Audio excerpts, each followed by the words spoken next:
So for me, it started a little bit serendipitously. I was just at the sailing club one day, and someone tapped me on the shoulder and said, "We're really stuck for people to help run the club racing tomorrow. Would you mind coming down and giving a hand?" And I didn't have anything better to do, so I said, "Yeah, of course, no problem. I'll come down." And I helped run the club racing here in Carrick just one Sunday afternoon.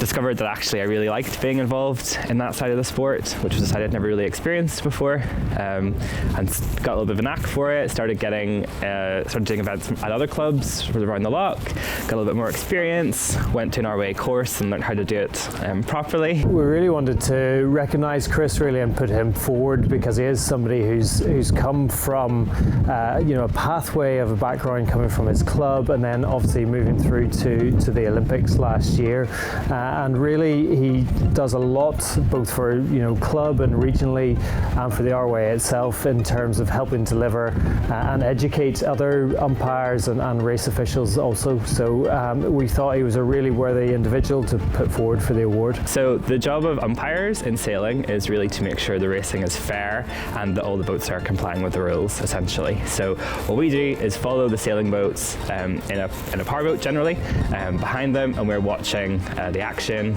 really up close.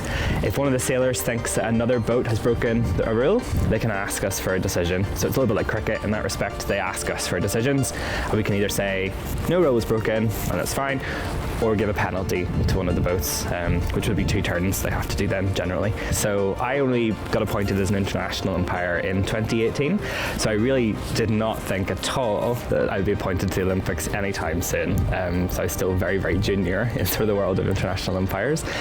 But I remember where I was in the airport in London, getting ready to come home for Christmas, and I got a phone call from someone that worked at the International Sailing Federation saying, "We'd like to invite you to the Olympics next year, and we'd like you to do a sort of a brand new role," which had never really happened in sailing before, which was to run the kind of video review, if you like. So we've now got helicopter footage and tracking and things available, and my job was really to go and use all that information to help the umpires and judges there to make informed decisions. It's the people that I get to work with are the best part of being a race official. So one of the the fabulous things is I get to travel to different sailing events all across the world now and work with people from all over the world.